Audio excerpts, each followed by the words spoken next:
Have you ever wondered why an ancient civilization would build a secret city on the spine of a mountain, surrounded by cliffs, clouds, and silence? High in the Peruvian Andes, Machu Picchu rises out of the mist like a memory we're not supposed to have. Archaeologists call it an Inca royal estate.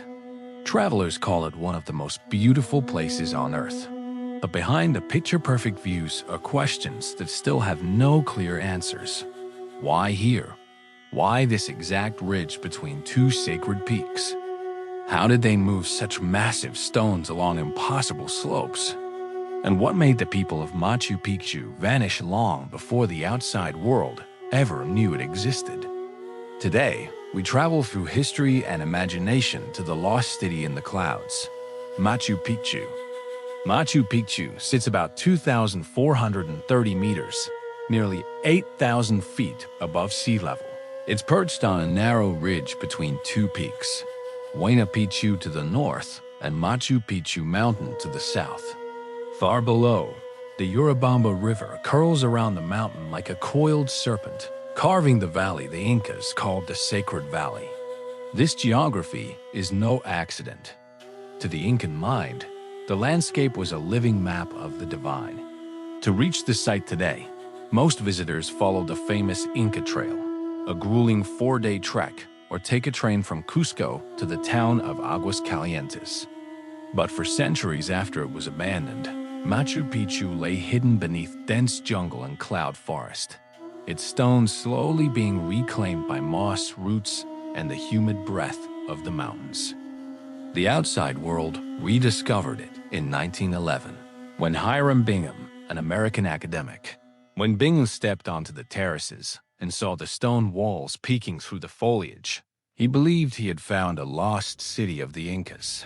He was actually searching for Vilcabamba, the legendary last stronghold of the Inca resistance.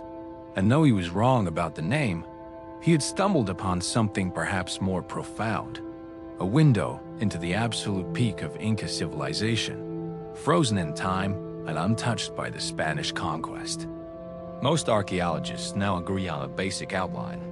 Machu Picchu was likely built in the mid-1400s, during the reign of the legendary Inca Emperor Pichacani. He was the visionary who transformed the Inca from a small tribe into a massive empire. It is thought to have been a royal estate or a sacred retreat, a place for the emperor and his inner circle to perform ceremonies and connect with the spirits of the mountains. Evidence from carbon dating and ceramic remains links the site to the height of the empire, just decades before the Spanish arrived in the 1500s. The city is a masterpiece of urban planning, divided into clear zones, a ceremonial and religious sector with temples and shrines, a residential sector with houses and workshops, and an agricultural sector made of dramatic terraces. But despite its fame, Machu Picchu was never a crowded metropolis. Estimates suggest it housed between 300 and 1,000 people at its peak, a carefully selected community of priests, nobles, and skilled artisans, cutting stones so precisely that they fit together without mortar. In a land where earthquakes are common, this wasn't just aesthetic. It was survival. These walls are designed to dance. During a tremor, the stones vibrate and move, then settle back into place. If they were held together by mortar, they would have shattered centuries ago. If you look closer at the design, it becomes clear that it wasn't random or improvised. It was a deliberate stone blueprint.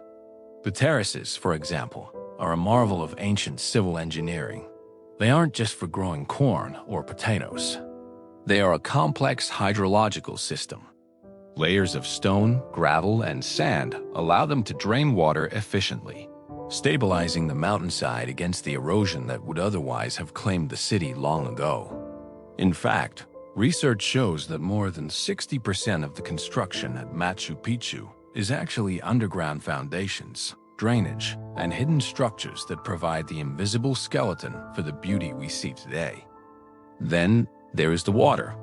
Engineers have traced a sophisticated network of springs and channels that brought fresh water into the city through 16 separate fountains. The system was so advanced that it could provide a continuous, reliable supply even during droughts. This integration of architecture and landscape has led modern researchers to describe Machu Picchu as an engineered ecosystem. It was a city that breathed with the mountain. But there is another layer that takes us from pure engineering into the realm of sacred design. The Incas were obsessed with the sky. At Machu Picchu, several structures appear to be celestial clocks. One of the most famous is the Intihuatana stone, the hitching post of the sun. During the equinoxes, the sun stands directly above the stone, casting almost no shadow. It was a tool for tying the sun to the earth, ensuring its return each year.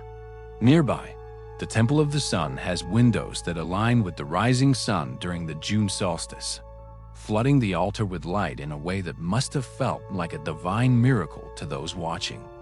This raises the question, why here? Why go to such extreme lengths to build in such a difficult, isolated location? One mainstream explanation is that it served as a royal sanctuary, a place of quiet power far from the politics of Cusco. But more speculative theories go further. Some researchers suggest that Machu Picchu sits at a point of powerful earth energy. The Incas saw mountains, or apis, as living deities.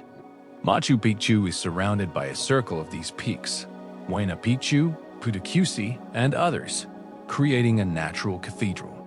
To the Inca, building here wasn't just about strategy.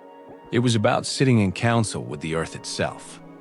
Based on bone analysis, we know the population included people from all across the empire, brought here to serve the royal court.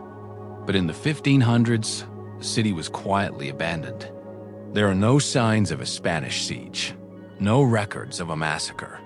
Most believe that as the empire collapsed under the weight of civil war and European diseases, the city simply became unsustainable.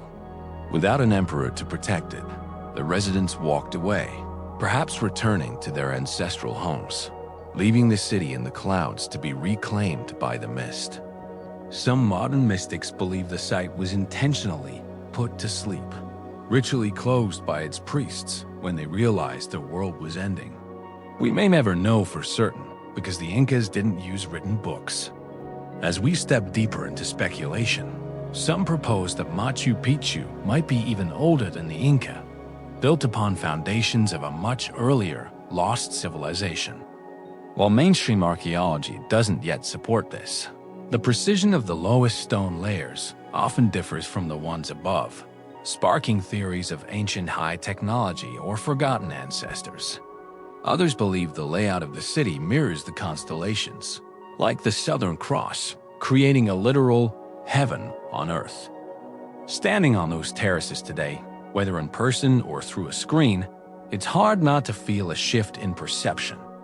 People describe a sense of timelessness, an expansion of the spirit. It wasn't just a house for a king. It was a portal, a place designed to help humans remember their connection to the earth and the cosmos. Today, it is a UNESCO World Heritage Site and one of the new 7 wonders of the world. We study it with 3D scanners and remote sensing, finding new terraces hidden deep in the forest every year. And yet, the biggest mysteries remain. Why this exact place? What did it feel like to watch the sun rise over these peaks 500 years ago? In many ways, Machu Picchu is a mirror. It reflects whatever we are looking for: engineering genius, spiritual power, or a lost past. It is a question you walk into. As the clouds roll in, wrapping the walls in mist, you can almost imagine the voices of the past rising from the terraces, whispering that history is not finished. The story of humanity is deeper and more mysterious than we have been taught. If Machu Picchu speaks to you, it is doing exactly what it was built to do, reminding us to look up, to look within, and to remember that our origins, like these mountains, reach far beyond the limits of what we think we know.